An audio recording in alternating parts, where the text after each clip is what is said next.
Heroes and விஜிலண்டிஸ் நான் தான் அவங்க அது டேடபிள் பார்ன் அகைனோட சீசன் 2 எபிசோட் 7 பிரேக் டவுன் தான் இந்த வீடியோவில் நம்ம பார்க்க போகிறோம். இந்த எபிசோடே பார்த்தீங்கன்னா பெருசாக ஆக்ஷன்லாம் கிடையாது. பார்த்தீங்கன்னா ஓரளவுக்கு இதாக தான் கொண்டு போயிருந்திருக்கு. அண்ட் ரெண்டு பேருமே எப்படி அந்த பிரச்சனையை டீல் பண்ணுறாங்க, லைக் நம்ம ஹீரோ வில்லன் எப்படிலாம் ஒரு பிரச்சனை டீல் பண்ணிட்டு இருக்காங்க அப்படின்ற மாதிரி அவங்களுக்குள்ள இருக்க கான்ஃப்ளிக்ஸாக தான் அது போயிட்டு இருந்திருக்கு. அண்ட் கொஞ்சம் கொஞ்சமாக அடுத்த 3வது சீசனுக்கான நிறைய அடித்தெல்லாம் போட்டுட்டு இருக்காங்க. லூக்கேஜ் மென்ஷனிங் நடந்திருக்கு. கொஞ்சம் கொஞ்சமாக கங்கா சந்திரமுகியாக மாறிட்டு இருக்கான்ற மாதிரி ஹெதர் கொஞ்சம் கொஞ்சமாக ஃபீமேல் நியூஸாக மாறிக்கிட்டு இருக்கா. அண்ட் அவள் தான் எனக்கு தெரிஞ்ச அடுத்த சீசனில் பார்த்தீங்கன்னா ஃபீமேல் நியூஸ் நம்ம பார்த்துருவோம் அப்படின்னு நினைக்கிறேன். டேனியல் செத்துட்டாங்க பாவம். அந்த போயில டே அப்போதே சொன்னேன் பிபி பின்னாடி போகாதரா உன் உசுக காபத்துரா அப்படின்னு சொல்லி பாயம் அநியாயமாக செத்து போயிட்டான் பக்கையால். வேலை ஓடுங்க என்ன நடந்திருக்கு அப்படின்றத மொத்தமாக இந்த எபிசோட் பிரேக் டவுனில் நம்ம பார்த்துடலாம். அண்ட் இந்த ஓப்பனிங் ஷாட்ஸ்லேயே நீங்கள் எடுத்துட்டிங்கன்னா சில ஓட்டில் நிறைய காட்டுவாங்களே, அதில் நம்ம நியூ அவெஞ்சர்ஸ் டவர் அந்த டவரையுமே நீங்கள் பார்க்கலாம். ஸோ அப்படியே பார்த்தீங்கன்னா லைட்டாக ஒரு மாதிரி காட்டியிருப்பாங்க. நம்ம தண்டர் போல்ட்ஸில் ரீமாடல் ஆகிட்டு இருக்குன்னு சொல்லியிருப்போம். இந்த இடத்துல ஃபுல்லாக கட்டி முடிச்சிட்றாங்க. அதையும் ஒரு ஷாட்டில் காட்டியிருப்பாங்க. எபிசோட ஸ்டார்டிங்லேயே போன எபிசோட் எங்கே முடிஞ்சு அங்கே தான் ஆரம்பிக்கிறாங்க. போன எபிசோடில் பார்த்தீங்கன்னா நியூயார்க் சிட்டி ஹால் நடுவில் ஏகப்பட்ட கலவரம் நடந்திருக்குல்ல, கலவரம்லாம் நடந்து முடிஞ்சிட்டு இருக்கு. ஸோ முடிஞ்சு பார்த்தீங்கன்னா காலையில் விடிஞ்சிட்டு இருக்கு. மேட் மாடாக் பார்த்தீங்கன்னா ஒரு முழுக்க நடக்க நியூஸ் எல்லாத்தையுமே இந்த இடத்துல நின்று கேட்டுட்டு இருக்காப்ல என்ன நடக்குது அப்படின்னு. ரெண்டு பேர் அப்படி ரெடி ஆகிற மாதிரி காட்டியிருக்காங்க. இந்த பக்கம் ஃபிஸ்க் பார்த்தீங்கன்னா ஆக்சுவலி ரெடி ஆகிட்டு இருக்காப்ல வெளியே போகிறதுக்காக. அண்ட் ஒரு பக்கத்தில் இருக்க பாக்ஸ் ஓப்பன் பண்ணி பார்க்கும்போது உள்ள ஒரு பின் இருந்துட்டு இருக்கு. அப்சல்யூட்லி பார்த்தீங்கன்னா இது வந்து நம்ம ஹெதரோட அந்த ஒரு பின் தான். அது இந்த இடத்துல இருந்துட்டு இருக்கிறது அப்படி அவங்க கவனிச்சிடுறாங்க. ஆக்சுவலி போன சைஸ் வந்திருப்பால விட்டுட்டு போயிருக்கா போல, அதே ஒரு பார்த்துடுறாரு. லேட்டரானு பார்த்தீங்கன்னா ஆக்சுவலி எதையே கூப்பிட்டு அவர் பேசியிருந்திருப்பார், பேசி கொடுத்துருந்துருப்பாப்பில். அண்ட் இப்போ பார்த்தீங்கன்னா நம்ம கேரனை ஜெயிலில் பிடிச்சி அடைச்சி வச்சுட்டு இருக்காங்க. அண்ட் ஜெயிலில் கேரனை பார்க்கறதுக்காக டேரெக்டாக கிங் பின்னே அந்த இடத்துல வந்துருக்காரு. நான் இந்த தான் நான் ஒரு ஆர்டரை கொண்டு வர ட்ரை பண்ணிக்கிட்டு இருக்கேன், ஆனால் நீங்கள் அது குறுக்க நின்றுட்டே இருக்கீங்க அப்படி மாதிரி அவர் பேசியிருந்திருப்பார். ஸோ ஃபிஸ் திங்ஸ் ஹீஸ் ரைட், நான் அந்த ஊருக்கு சரியான விஷயத்தை தான் பண்ணுறேன், எல்லா வில்லனும் அப்படி தான் வந்துட்டு இருக்காங்க, தான் பண்ணுறது சரின்னு அப்படின்ற மாதிரி. நான் உதாரணத்துக்கு நம்ம தேனோஸே கூட சொல்லலாம். அந்த மாதிரி தான் அந்த பக்கம் கிங் பின்னோ தான் சரியானதை தான் பண்ணுறேன் அப்படின்ற மாதிரி நினச்சிக்கிட்டு இருக்காப்புல. டக்குன்னு கேரன் பேச்சு கழுத்தியை பிடிச்சிடுறாங்க. ஒழுங்காக நீ என்ன செய்யணும்னு உனக்கே தெரியும், அதை கரெக்டாக செஞ்சு முடிக்கிற, உனக்கு ஒரு ஃபோன் கால் பண்ண தான் ஆப்ஷன் இருக்குது அப்படின்னு சொல்லியிருப்பாரு. ஸோ ஒரு ஃபோன் கால் தான் ஆக்சுவலி பார்த்தீங்கன்னா நம்ம ஜெயிலில் இருக்கிறவங்களா ஃபோன் கால் பேச அலோவ் பண்ணுவாங்க. அந்த மாதிரி ஃபோன் கால்ஸில் பார்த்தீங்கன்னா ஆக்சுவலி வந்து லாயர்கிட்ட தான் நிறைய பேர் பேசுவாங்க. ஸோ வேற யார் நம்ம மேட் மாடாக் தான். பட் அவள் டெக்னிக்கலாக மேட் கிட்ட பேசியிருக்க முடியாது. அவள் பார்த்தீங்கன்னா பாசிபிளி செரி கிட்ட பேசியிருக்கலாம். ஸோ செரி வந்து டேரெக்டாக இப்போ மேட் மாடாக் கிட்ட வந்து சொல்லியிருந்திருப்பாப்ல. அண்ட் அடுத்து பார்த்தீங்கன்னா ஆக்சுவலி டேரெக்டாக இப்போ வந்து நம்ம சார்ல்ஸை மீட் பண்ணிக்கிட்டு இருக்கா நம்ம ஜெசிகா. ஸோ ஜெசிகா சார்ல்ஸை மீட் பண்ணி இந்த இடத்துல ஜட்டியோட தூங்கிட்டு இருக்கேடா, உன்னை ஒரே போடா போட்டு கொள்ளுன்ற அப்படின்ற மாதிரி தான், என் வீட்டுக்கு ஆளும் புரியா அப்படின்ற மாதிரி கேட்டுட்டு இருப்பா. ஏன் நான் அனுப்பிச்சேன் பட் உன்னை கொள்றதுக்கு அனுப்பல, அது வேற விஷயமா அனுப்பிச்சிருந்தேன் அப்படிமா சொல்லிட்டு இருப்பா. ஸோ உனக்காக தான் வந்து லூக்கேஜ் வெளியே வேலை பார்த்துட்டு இருக்கா அப்படிமா மென்ஷன் பண்ணியிருப்பா. ஸோ இந்த இடத்துல பார்த்தீங்கன்னா ப்ராபப்ளி இவங்களை ப்ரொடெக்ட் பண்ணுறதுக்காக தான் லூக் வந்து வெளியே வேறு ஏதோ ஒரு ஊரில் பார்த்தீங்கன்னா வாழ்ந்துட்டு இருக்கான். ஸோ இவங்களுக்காக ஏதோ ஒரு வேலை பார்த்துக்கிட்டு இருக்கான் போல் இருக்கு வெளியூரில். அண்ட் இப்போ சார்ல்ஸ் என்ன சொல்லியிருப்பானா, ஒன்னையும் லூக்கையும் கனெக்ட் பண்ணுற ஒரே ஆள் நான் மட்டும்தான் அப்படிமா சொல்லியிருந்திருப்பான். ஸோ இப்போ லூக் எங்கே இருக்கான் அப்படின்றது இவனுக்கு நல்லாவே தெரிஞ்சுட்டு இருக்கோம். பாசிபிளி இவனுக்காக தான் அவங்க வேலை பார்த்துட்டு இருக்காங்க போல. பாசிபிளி அது என்ன வேலையாக இருக்கும் நீங்கள் நினைக்கிறீங்க? ஒரு வேளை அவன் ஏசியாவில் இருக்கலாமோ? ஏன்னா இந்த இடத்துல பார்த்தீங்கன்னா ஆக்சுவலி ஏசியா பற்றின ஒரு மேகசின் தான் அவன் படிச்சுட்டு இருப்பான். ஸோ ஏசியாவில் மேபி ஏதோ ஒரு வேலைக்காக இங்கேருந்து பார்த்தீங்கன்னா லூக்கேஜை நம்ம சார்ல்ஸ் அமுச்சு விட்டுருந்துருக்கணும்.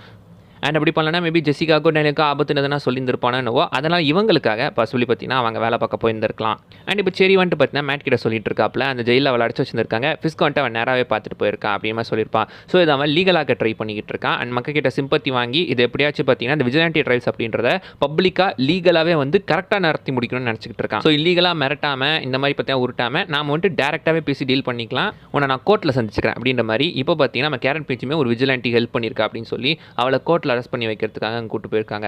அண்ட் இப்போ பார்த்தீங்கன்னா டேர்டெவில் வந்து நம்ம புல்ஸை ரிலீஸ் பண்ணி விட்டுட்டு உன்னை சுத்தமாக வெறுக்கிறேன்டா, ஏஜென்ட் நடிம்காகவும் ஃபாதர் லேக்டம்காகவே நான் உன்னை வெறுக்கிறேன் அப்படி மென்ஷன் பண்ணியிருந்திருப்பாரு. Father Lantom and agent Nadeem already பார்த்தீங்கன்னா டேர்டெவில் சீரிஸில் பார்த்துருப்போம். லேக்டம் பார்த்தீங்கன்னா கிட்டத்தட்ட நம்ம டேர்டெவிலுக்கு நம்ம மேட் மாடாக்கு ஒரு மென்டாராகவே இருந்துட்டு ஆக்சுவலி அவங்க ரெண்டு பேருமே இருந்திருப்பாங்க. அதுக்கான வந்தான். ஸோ அதுக்காகவே அதே மாதிரி ஃபாகியும் இவங்க கையில் தான் செத்துருக்கான். இதுக்காகவே நான் உன்னை செம்மையாக வெறுக்கிறேன்டா, என் ஒரு பகுதி உன்னை கொல்லணும் போல தோணுது, இன்னொரு பகுதி மன்னிச்சு விடணும் போல தோணுது. ஆமாம் நீ ஏதோ ரெடம்ஷனை பற்றி பேசிகிட்டு இருந்தால, நீ ஏதோ நல்லது செய்ய போகிற அப்படின்னு, நான் ஒரு வேலை செய்கிறேன் அதை ஒழுங்காக நீ செஞ்சு முடி அப்படின்ற மாதிரி. இப்போ பார்த்தீங்கன்னா அவனுக்கு ரெடம்ஷன் கொடுக்கறதுக்காக ஒரு வேலை சொல்லிட்டு இருக்காப்புல நம்ம டேர்டெவில். அண்ட் இப்போ கேரன் அண்ட் இப்போ நம்ம ஏஜென்ட் பிரெட் வந்து பார்த்தீங்கன்னா நம்ம கேரனை ஒரு கொஞ்ச நேரம் ஜெயிலேருந்து பார்த்தீங்கன்னா வெளியே கொஞ்ச நேரம் ஒரு நிமிஷத்துக்கு மட்டும் வெளியே விட்டு டேர்டெவில் நம்ம கேரன் பேச்சோ உட்காந்து பேசிகிட்டு இருக்காங்க. அங்கே பேசும்போது ரெண்டு பேரும் மன்னிப்பு கேட்டு அண்ட் இப்போ பார்த்தீங்கன்னா நமக்கு ரொம்ப நேரம் இல்லை, இவன் வந்துட்டு லீகலாக்க பார்க்குறான், அவன் உன்னை கோர்ட்டு தான் கூட்டு போய் இதை லீகல் பண்ண பார்க்குறான், உனக்கு தேவைப்படுமோ நான் அங்கே இருப்பேன் அப்படி மாதிரி மென்ஷன் பண்ணியிருப்பாரு. வேணா சொன்னா கேள் அப்படின்ற மாதிரி தான் கேரன் சொல்லியிருப்பா. இனிஷியலாக என்ன நினச்சிருப்பாங்கன்னா ஒரு அவர் தன்னோட டேர்டெவில் ஐடென்டிட்டி பப்ளிக்காக ரிவீல் பண்ண போறாரு அப்படின்ற மாதிரி தான் நினைச்சிருப்போம். பட் அப்படி பண்ணுறதுக்கு வாய்ப்பு இல்லைங்க. ஏன்னா அப்படி சொன்னார்னா டெக்னிக்காக இவருமே வந்துட்டு ஒரு விஜிலாண்டின்றது எல்லாத்துக்கும் தெரிஞ்சிடும். ஏன்னா இப்போ நியூயார்க் சிட்டியே விஜிலாண்டி அப்படின்றது நம்ம டேர்டெவில் ஒரு ஹோப்பாக தான் இருந்துகிட்டு இருக்காரு. பட் டேர்டெவில் வேற, மேட் மாடாக் வேற. மேட் மாடாக் பார்த்தீங்கன்னா அவர் வந்து சிட்டியில் வந்து ஒரு நல்ல லாயர் அப்படின்ற மாதிரி தான் பார்த்தீங்கன்னா வெளியே ப்ரொஜெக்ட் பண்ணப்பட்டிருக்காரு. டேர்டெவில் சிட்டியோட விஜிலாண்டி. பட் அவருமே நிறைய கிரைம்ஸ் இல்லீகலான விஷயங்கள்லாம் பண்ணியிருக்கான். ஐ மீன் இந்த மாதிரி சண்டை போடுறது இதெல்லாமே கூட ஒரு வகையில் இல்லீகல் தானே. இப்படி நல்ல பேர் ரெண்டு பக்கமும் இருந்தாலும் டேர்டெவிலுக்கு ஒரு வகையில் பார்த்தீங்கன்னா அவன் ஒரு விஜிலாண்டி அப்படின்றது பாசிபிளி மேட் மொடாக்ன்றதை பாதிக்கலாம். அதனால் எனக்கு தெரிஞ்சு இவர் கோர்ட்டில் லாயரை தான் அப்பியர் ஆக போகிறாரோன்ற மாதிரி யோசிச்சேன். நினச்ச மாதிரியே பார்த்தீங்கன்னா லாயரை தான் வந்துட்டு இருக்காப்புல. அண்ட் இப்போ ஹாக்பர்க்குமே விஜிலன்டி ட்ரையல்ஸ் நம்ம கேரனுக்காக பார்த்தீங்கன்னா அவன் மேலே எல்லா கேஸுமே போடணும் அப்படியே பேசிகிட்டு இருக்காங்க. அதே இடத்துல ஹெதர் அண்ட் கிங் பண்ணுவே மீட் பண்ணியிருந்திருப்பாங்க. ஸோ அவங்களுக்குள்ள பார்த்தீங்கன்னா கிட்டத்தட்ட அந்த டாக்டர் அந்த பேஷண்ட் கான்வர்சேஷன் மாதிரி தான் போயிட்டு இருந்திருக்கும். அண்ட் அந்த ஒரு பின்னையுமே பார்த்தீங்கன்னா அதையுமே கொடுத்துட்டு இருந்திருப்பாரு. இதை நீங்கள் தப்பு பண்ணியிருக்கீங்க எனக்கு தெரியும், பட் எனக்கு செல்ஃப் கண்ட்ரோல் அப்படிமா சொல்லும்போது புரியுது, நீங்கள் இப்போ வேலையை பாருங்க அப்படின்ற மாதிரி தான் சொல்லி அனுப்பிச்சுட்ருப்பாங்க. ஸோ ஹெதர் தான் கொஞ்சம் கொஞ்சமாக தன்னோட அந்த கண்ட்ரோல் இழந்துக்கிட்டு இருக்காம காட்டியிருக்காங்க. அண்ட் இப்போ கோர்ட்டுக்குமே வந்துட்டு இருக்காங்க. கோர்ட்டில் பார்த்தீங்கன்னா நம்ம கேரனை குற்றவாளியாக்கி அவருக்கு எதிராக அந்த விஜிலன்டி ட்ரையல்ஸ் நடந்துகிட்டு இருக்கு. அந்த கரெக்டாக நம்ம மேட் மொடாக் அப்பியர் ஆகிட்டாப்லிங்க. ஸோ கேஸ் உங்களுக்கு ஆப்போசிட்டாக திரும்ப போகிற மாதிரி சொல்லிட்டு இருந்தாலும் கரெக்டாக பார்த்தீங்கன்னா கேஸ் வந்துட்டு டைமுக்கு நம்ம மேட் மொடாக் அப்பியர் ஆகிட்டாப்ல. எல்லாருமே ஷாக் ஆகிட்டாங்க. நீ அப்படியே அங்கே வந்த அப்படின்ற மாதிரி எல்லா எவிட்டிவ் மெம்பர்ஸ் அந்த கேமராஸுமே பார்த்துட்டு இருப்பாங்க. அண்ட் பார்த்தீங்கன்னா ஆக்சுவலி அதை வந்து ஜட்ஜஸ் இருக்காங்க அப்படின்னு சொல்லும்போது நீங்கள் மட்டும் தான் இருக்கீங்களா அப்படின்னு சொல்லி கேமராஸை பார்ப்பாங்க. ஸோ இந்த இடத்த பொறுத்த வரைக்கும் பார்த்தீங்கன்னா மக்கள் தான் ஜட்ஜஸ். ஸோ கேமராவில் எல்லாமே டெலிகாஸ்ட் ஆகிட்டு இருக்கு, அதுவும் லைவாக. ஸோ இந்த டைமில் எதுவுமே பண்ண முடியாது. இப்போ மெஸ்அப் பண்ணிட்டாங்கன்னா மேலவங்க பக்கம் திரும்பிடும்ன்றதுனால எல்லாருமே கொஞ்சம் கண்ட்ரோலில் தான் வந்துட்டு இருக்காங்க. அண்ட் கிட்டத்தட்ட கேள்வி கேட்டு அவங்களை குழப்புற மாதிரி பண்ணதுனால விசாரணையை பார்த்தீங்கன்னா இப்போதைக்கு அடுத்த நாளைக்கு ஒத்தி வச்சுட்டு இருக்காங்க. அண்ட் இதே சமயத்தில் தான் நம்ம கவர்னருமே வந்து ஃபிஸ்க் அந்த மேயர் பொசிஷன்லேருந்து கீழே இறக்க பார்த்துட்டு இருக்காங்க. அவனை எப்படியாச்சும் கீழே இறக்கிடணும், அந்த இடத்துல வந்து இதுதான் நமக்கு சரியான நேரம், அவனை கீழே இறக்கி விட்டு நம்ம மற்ற விஷயத்தை பார்க்கணும் அப்படின்னு சொல்லியிருப்பாங்க. இது தெரிஞ்சதுனால இப்போ நம்ம கிங் பின் பார்த்தீங்கன்னா கவர்னரை கொள்றதுக்காகவே ஆள்லாம் செட் பண்ணியிருந்திருக்காப்பிள்ளைங்க.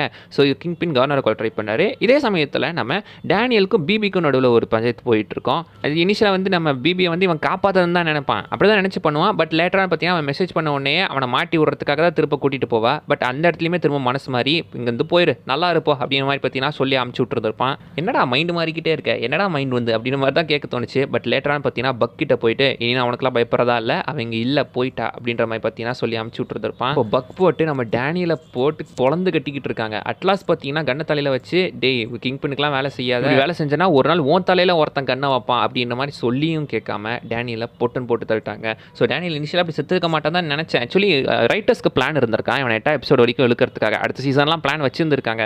பட் ஸ்டில் பார்த்தீங்கன்னா இந்த எபிசோடில் அவன் சாக போகிறான் அப்படின்னு சொல்லி பார்த்தீங்கன்னா பொசுக்குன்னு கதையை முடிச்சு விட்டாங்க. நல்லா இருந்தாங்க. பயவில் நம்ம சார்மிங்காக தான் சுற்றிக்கிட்டு இருந்தான்.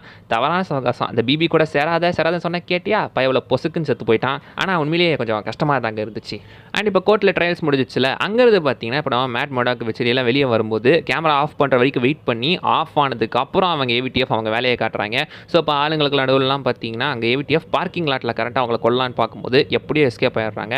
டேடபிள் காலில் லைட்டாக வந்து சூடு வாங்கிடுறாரு. அண்ட் இப்போ கவர்னர் ஒருத்த கொல்ல வந்தாலும் அசேசின், நான் கூட இனிஷியலாக பக்காக இருக்கும் அப்படின்னு தான் நினச்சேன். பட் பக் கிடையாது, வேறு யாரையோ தான் அமைச்சிருக்காங்க.